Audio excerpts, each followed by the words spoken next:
right into questions with Coach Calipari. Kyle Tucker with The Athletic. We're going to start with you. Yeah, Cal, I just wondered, are you feeling like you're going to have Keon when the season starts available? And then also just how do you feel confidence-wise about the status of the three teams coming there to Lexington this weekend, and if everybody's going to be able to safely get there and get this thing teed off? Keon first. I do not believe he'll be here the first week. It's day-to-day kind of stuff, but he hasn't done live stuff yet. So we got to get him doing live stuff, even though he's conditioning and doing all the other stuff. Until he's in there, I don't feel comfortable. Second thing, this thing is, we don't control it. It controls us, this virus. And so I just heard Mississippi now is out until December 7th. What I'm doing is everything I can to mitigate here. We're in the lodge. You guys know, anybody that knows us knows this situation. We're in the lodge. Nobody else is in there. They got their own bedroom and bathroom. The chef cooked their meal there. He's there. He gets tested. They walk across the parking lot to our practice facility. No one is in the offices. So there's no like it can go through the system. There's no one in here. And so you have us and the women on different sides. We come in different doors. We don't see each other. The problem is when we start playing. The good news is they're saying that of all the sports, they don't believe anyone has caught it from the playing field or the court. They think it's meal rooms, hotels, planes, buses. It's contact with others outside of that area.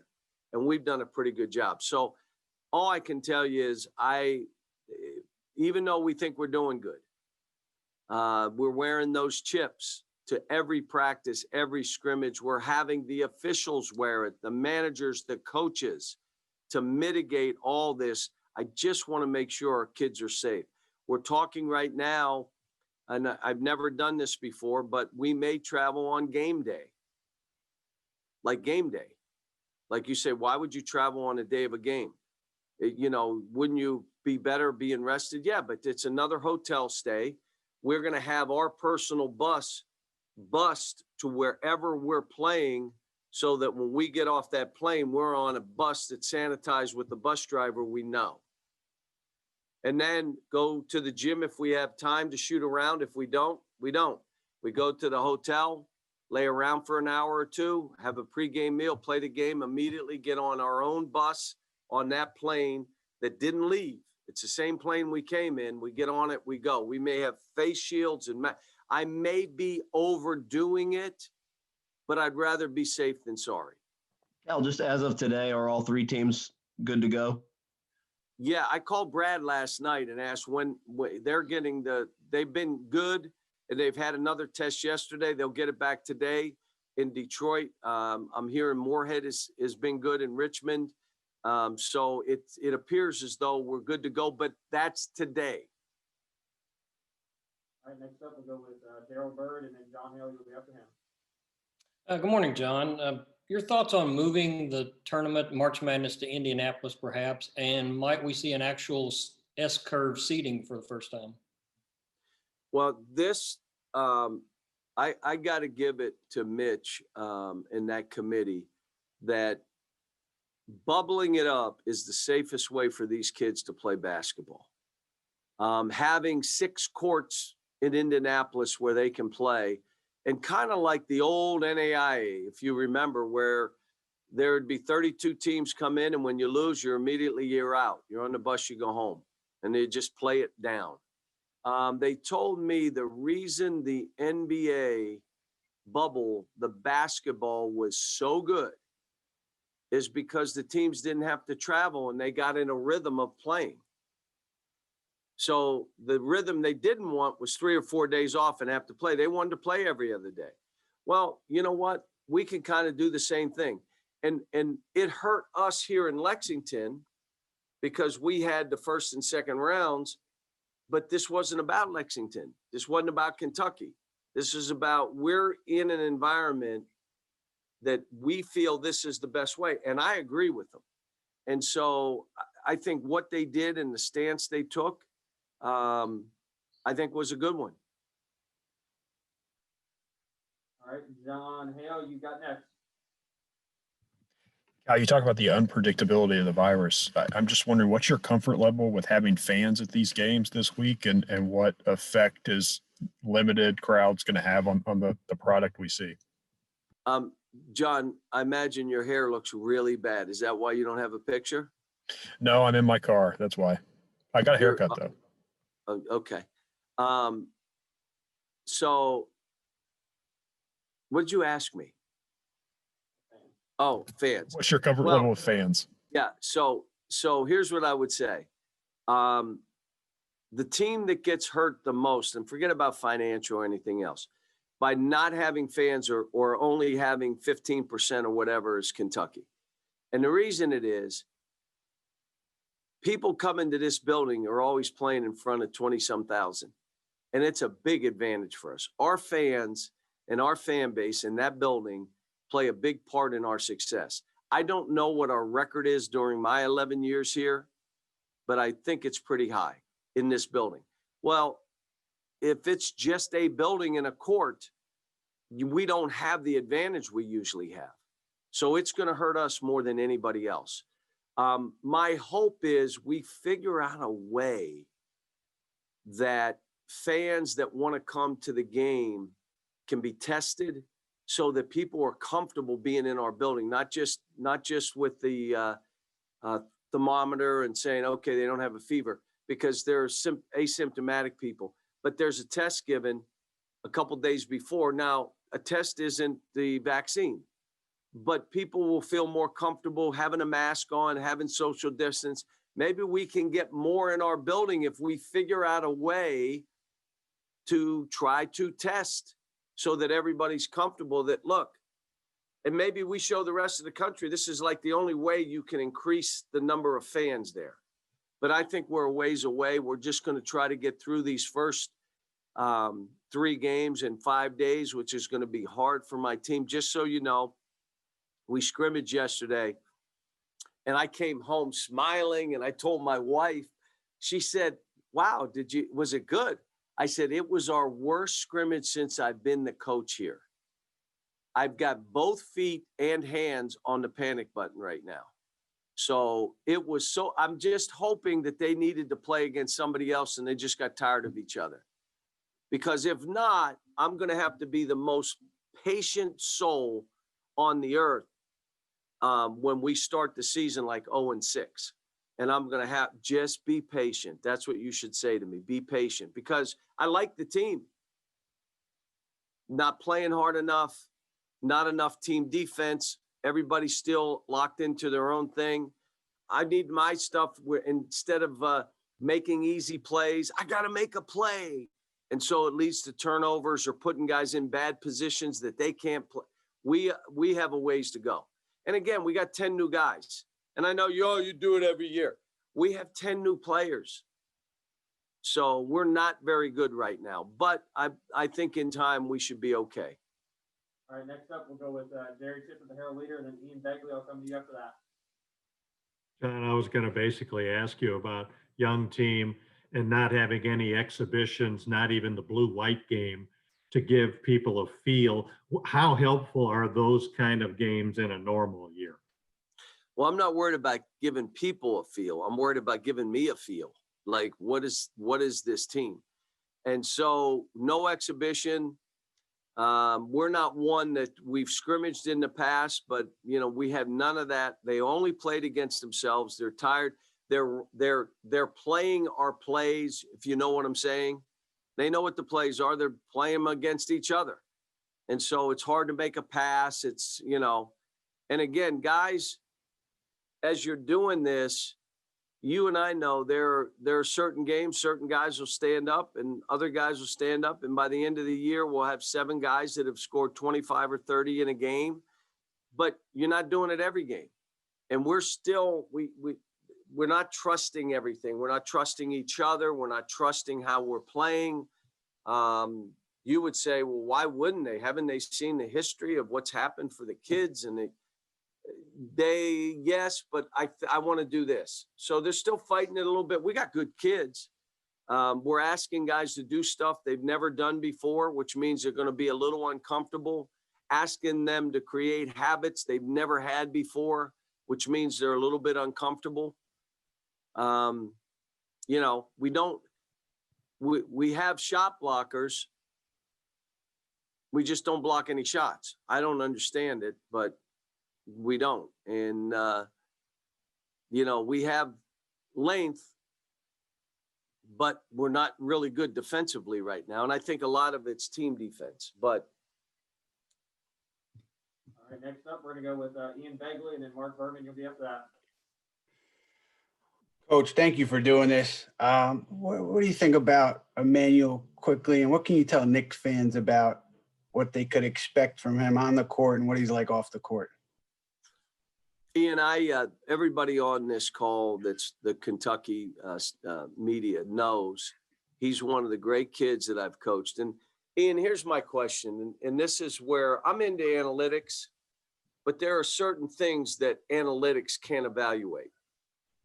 One is you can go where you want to go, but you pick a school that's going to be really hard with other really good players, and you may have to take a step back, but you pick that school anyway. How do you evaluate that? Or do you go where they just promise you whatever you want, how many shots? Okay, that's one. How do you evaluate a young man who the beginning of his second year was good enough to start, but I didn't want a 3-guard rotation. I would have 3 point guards in at one time. So the first 7 games, I don't start him. He trusts the process. He trusted me. And by the end of the year, he's player of the year in the league and going away, player of the year in our league. And we win our league by 3 games. How do you analyze that? How do you evaluate? How about this? You may say, here are 2 games that you didn't play very well. But when you look at it, you say, but their team won. And because he wasn't shooting, he didn't shoot as much as he had been shooting, but he defended, rebounded, he had 2 steals. He did other things to help the team win. How do you analyze that? This guy is going to stretch the court, and the NBA has changed. It's about lane touches and being able to stretch the court by the threat of making threes. If you can't shoot a 3, you're not going to be guarded in that league anymore. Second thing is he's played dribble drive downhill basketball with a spaced court. It's going to be spaced more now because of the way the NBA plays it. And I think what you're going to find out is a guy that mentally is ready, is on a mission, is a gym rat, is a culture guy, great faith, big family that unconditionally love him, and he knows it, and he's comfortable in his skin. They made a great one. That was a hell of a pick, I'll tell you. All right, Mark Berman, you got next, and then Noah Goldberg will be after that. Hey, John. Yeah, they're being called the Kentucky Knicks, 4 Kentucky players and Kenny Payne. How does it feel to have so many Kentucky guys in New York? And, you know, they just added Noel. You know, just are you going to be watching a lot of Knicks games this year? Well, first of all, I watched, Mark, more games because of the bubble, because they came one after the other, and West Coast games were East Coast time, and I got to see more games, and they were the best basketball in the NBA. Would you agree, Mark, that you've seen? Like, unbelievable games. And even before the playoffs, because they were rested, they were on a rhythm, and you saw the best basketball players in the world play. So that's one. The second thing is, yeah, I will be watching a lot of Knick games.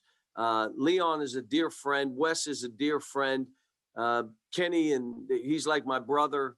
And now you got some of my guys there. Nerlens was a great pickup. And let me tell you why.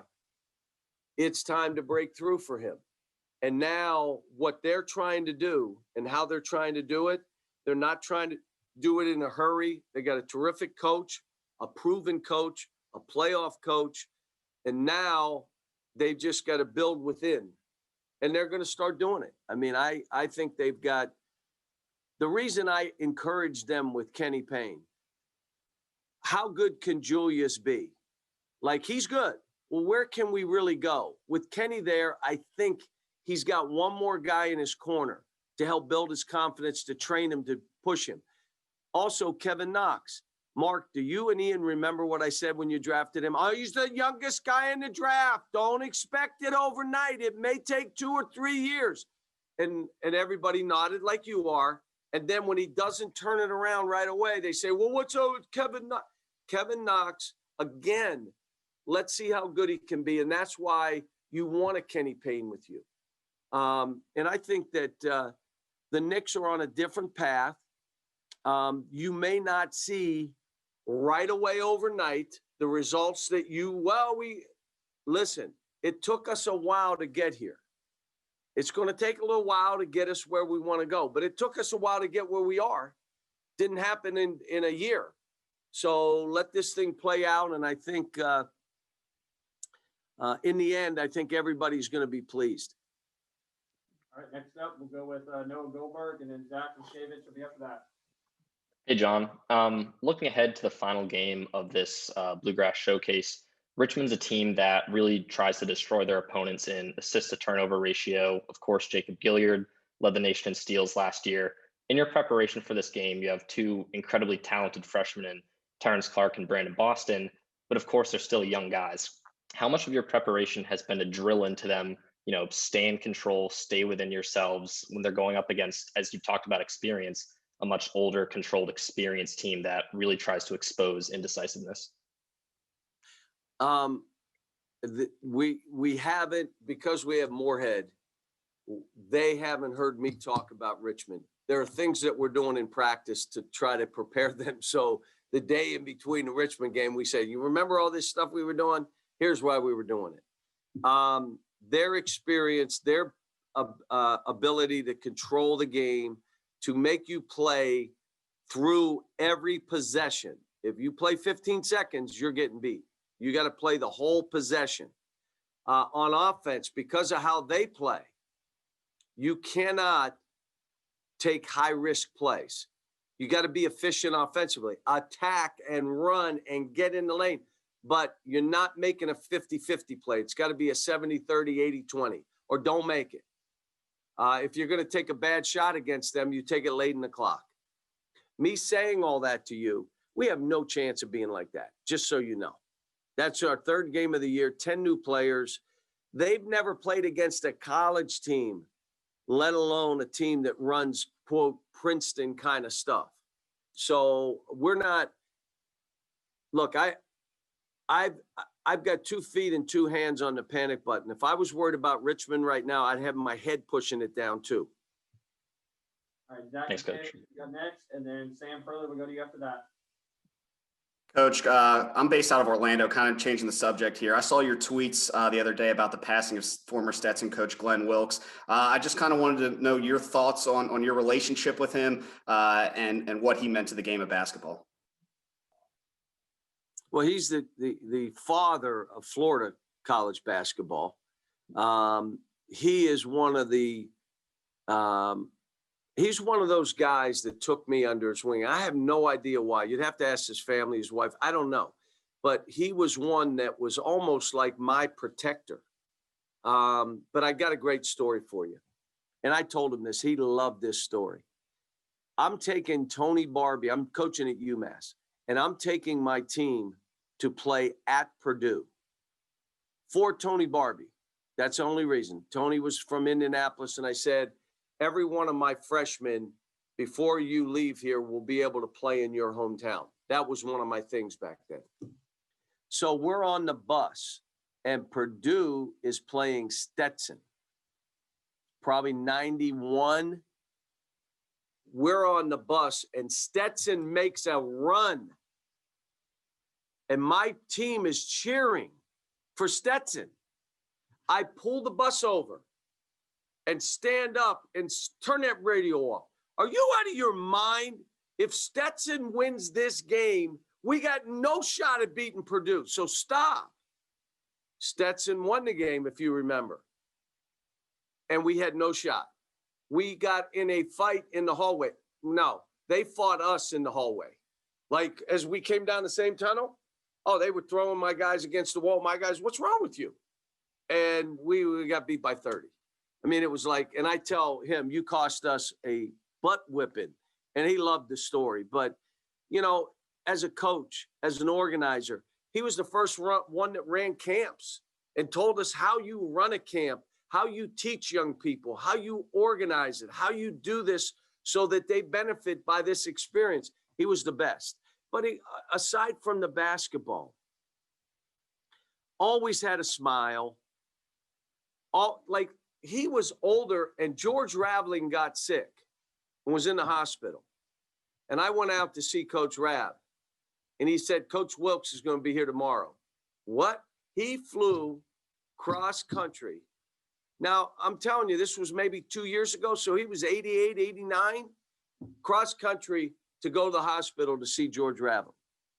When he was your friend, he was your friend, and he was your protector. And that's why I said what I said. I was just so sad. And Coach Rav hit me right away, said, Coach Wilkes died last night. And it was a pit in my stomach. All right, Sam Furley, you got next. Adam Zagori, you're after him. Hey, Coach, thanks for joining us. I cover the Hornets for the team website. I was curious about one of your former guys, Nick Richards. What kind of player and person and individual the Hornets getting in Richards? And how do you think having a former teammate and another one of your former guys, P.J. Washington, will kind of help him throughout his rookie season in the NBA? Well, I immediately, first of all, I called P.J. before the draft, and I said, I hope you talked to your guys about Nick. He said, oh, I did.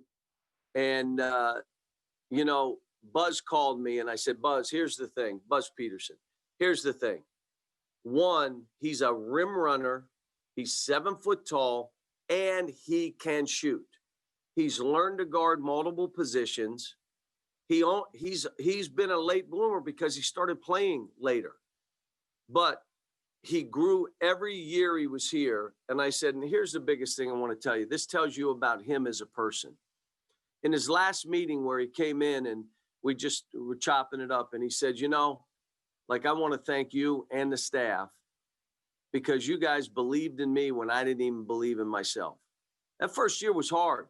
And again, analytically, how do you measure that? Where it was really rough and he had to stay with it. Because when you walk in that NBA, I'm trying to tell, look, if everything was given to you, you're walking in a league that you better be a dog and you better take what you want. No, they're not running plays for you anymore. You're not going to have the ball 90% of the time. You're going to have to earn your way. And so Nick earned his way. If Immanuel Quickley wasn't player of the year, it would have been Nick Richards. That last year, you know, it was unbelievable. And let me just say this. I was just on the phone with Ryan Saunders. We were talking about Ashton. And I said to Ryan, did you guys notice the emotion of every player that was picked? He said, we did. It was 8 months that these kids had to wait to see where they're going. A player like Nick, who was hoping late first round, but we didn't have an NCAA tournament to show our players off like we do every year. Now he gets picked. The kid was in such tears, sobbing, he had to call me back. So, because I had him on FaceTime and I could see, he said, Coach, let me call you back. All these players, 8 months, the emotion of it, it was incredible to see, which tells you this has been tough emotionally on them. And I referred back to my guys. It's been tough on my guys. I mean, we're having Thanksgiving and we are having parents come in, having them tested, trying to keep them away from their kids, telling them we've been so good because we're in a bubble down here in the lodge and in the practice facility. We can't screw up now. But how could I tell a parent not to come who hadn't seen his son in 5 or 6 months? I can't do that. I couldn't. Now, I told him, we got to stay separated. we're hoping there are going to be fans at our games, but if they're not, they're not. I can't let you in practice. You cannot come to practice. No one is in our practices. All this makes it hard on the kids I have who are 17, 18, and 19. So this has been a rough road for the kids. And like I said, another team, Ole Miss now not opening up till December 7th. I mean, and the virus it's controlling all this. Guys, got about 5-6 minutes left. Doing our best to get around to the questions. Adam Zagoria, you got next. After that, Alex Walker. Yeah, hi, John. I'm going to just give you one more next question here to follow on Ian and Mark. They didn't make any big free agent signings here really with no Gordon Hayward and no Fred VanVleet, but they do have the 4 Kentucky guys. What kind of DNA do those guys bring to the team, and what can fans kind of realistically expect from this team? And also, if you could just talk about Khalil Whitney signing with Charlotte and the opportunity he has there, please. Thanks. Yeah, I was so happy for Khalil. I hit him before the draft and wished him well and tell him I'd be watching. And anybody that called me about Khalil, I said, one of the great kids. He still texts me. It didn't quite work out the way he wanted it to.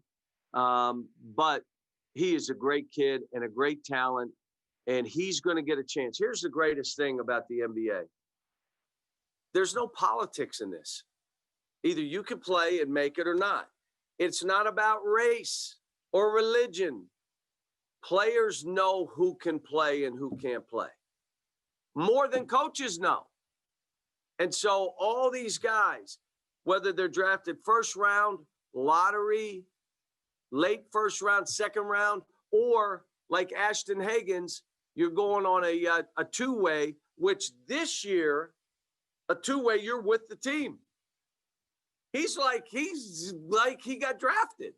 So now prove yourself. You're there. You're in camp. Well, if I would have been drafted, you're in there. There's no politics. It's, can you help them win? Do you have what it takes? That's why I love it when I see kids sign. E.J. Montgomery going to Milwaukee. It's the greatest place for him. He's going to go against other guys that look like him, the length of him, and see the fight. And now what I said to EJ, you're fighting for survival. You're fighting for your life. And he hit me back. I got you, coach. Now, let me say this about the Knicks not signing anybody. The Knicks are not going to do anything now to try to win 10 more games now and screw up the next 15. They're not going to do it, in my opinion. And that's not talking to Leon. That's not talking to Wes. It's not talking to Scotty. None of those guys. I'm just telling you, I knew early on, Leon, and they talked to me about what they were trying to do and how they were going to do it. And if they could snatch somebody that could help them win, but they're not going to do it to where it hurts the next 7 years. So I will tell you what I like is my guys now have an opportunity on the biggest of big stages to go prove themselves. And now I think what you're going to find out, they're going to be disciplined because that's what Tibbs is. They're going to play defense because that's what Tibbs is. They're going to take it. It isn't going to be the fancy. That's not who he is. It's going to be, we're going to get this done. We're going to play fast, but we're taking good shots. I think the guys that he has, they're going to make a step. Do they need more to make the next step? Yeah, they do. I mean, it's a players' league. You have 3 all-stars, you'll be one of the last 4 teams standing. You have no all-stars, it's hard to get in that play. It's just hard. And now, can you develop all-stars with the guys you have? Can you then bring in? That's what they're doing. So I think the Knicks will be fine. And Eric, because my answers have been very, very short, we'll go a little bit longer so that some of you guys get hit. My feet are off the panic button right now, so I feel a little bit better doing this than having to watch game tape and practice tape and go like, oh my gosh, what am I doing? Actually, guys, we got 3 more because I got Davion Mintz waiting. So we're going to go with Alex, Jeff, and then Justin. And then I want to get Davion in here. So Alex, go ahead.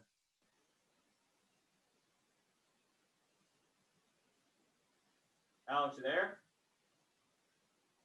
Going once, One twice. All right, moving on. Jeff Drummond, you got next. Hey, Cal, I just wanted to touch on your panic button again, one more time at the risk of raising your blood pressure a little bit. But is there any one aspect going into a first game that kind of would typically keep you up at night before an opener? And in what ways is that magnetized? Well, the mistake I may have made with this group, I should have worried more about fight, playing the whole possession, done less, maybe not had enough in to really win a game, like less offense, less out of bounds, less situational work, and more throw it up, let's go, fight.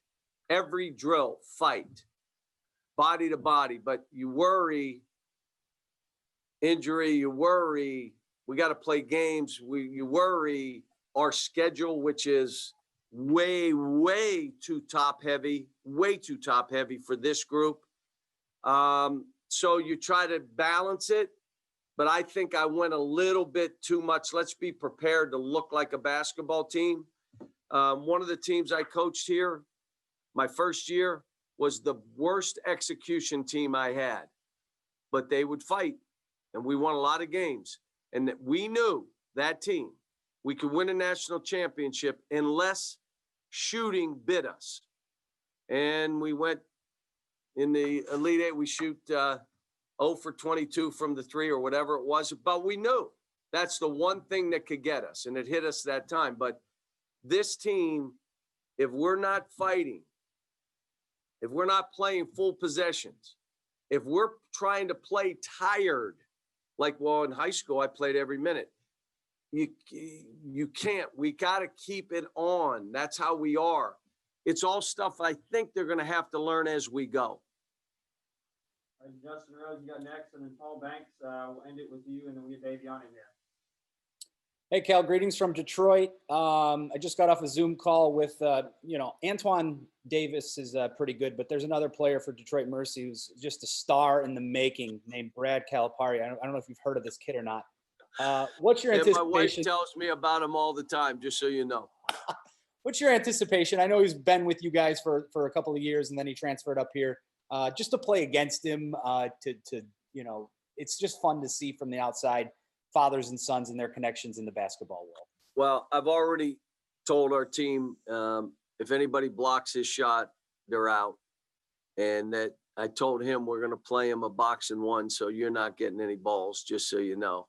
But I'm so proud of him. I'll tell you what he's done discipline-wise, his diet, what he's done training, what he's done. He went up to South Dakota and trained on his own. Like he didn't, he said, this is what I want to do. And he stayed in a hotel and washed his own sheets. And, he loves his team. He loves Mike. He said their team is better. He won't give me any hints on how they're going to play or anything like that. I said, well, how do you think you're going to play? He said, Dad, you think I'm going to tell you? We're trying to beat you. And so, but I want him to play well, and we want to beat Detroit. And the only problem is, Mike's kid could go for 50, and so you better have someone to guard him. And you better say, understand, he'll ball fake you. He'll get you to foul. That's how he plays. And he could get 50 on my team. I don't have an Ashton Higgins that I say, we got this. We're okay. We don't have that guy. He's playing for the Minnesota Timberwolves. Paul Banks, you got last question with Cal. We're moving to the players. Thanks for doing this, and thanks for staying late. I know you already alluded to earlier with 10 new players. And like you said, this is something that you do every year at Kentucky, the churning, the turnover. But does this feel like really uncharted territory? I mean, is this more than just business as usual? Is there any team that's had this kind of turnover and youth and inexperience that you can think of? Yeah, it was a different kind of team, maybe a more physical team. This team isn't real physical. The team I had in 14 that we started 5 freshmen. but the two guards were physical. Julius was physical. Even James Young was physical. And I think, was Dakari on that team? I think he was. He was physical. So this team doesn't have that physique. If you remember that team, we didn't figure it out till March. And then we tweaked some stuff and it totally changed who we were. But early on, I mean, we played Michigan State early, we're down 20. I mean, it was like we were getting smoked. Not quite as bad as Duke had us down when we had Tyler Hero and Bam I'm sorry, not Bam, but Tyler Hero and that crew when they had us down 40. But it was, you know, this is a different one. Trying to get them on the same page, you know, I think what's going to happen is they got to get smacked a little bit to where they're like looking at me like, Coach, tell us how we got to do this because we're not liking this. The biggest thing that I don't think this group, and I just met with two of the guys, which is why I was a little late. They got to understand how they're all tied together. Your jobs are to pick each other up. Your jobs are to make it easier for each other. If you're out here doing your own thing and these two guys struggle, you too, all the stuff you think is going to happen ain't happening. Believe me, I've done this 35 years. I know I look 40, but I've done it a long, long time.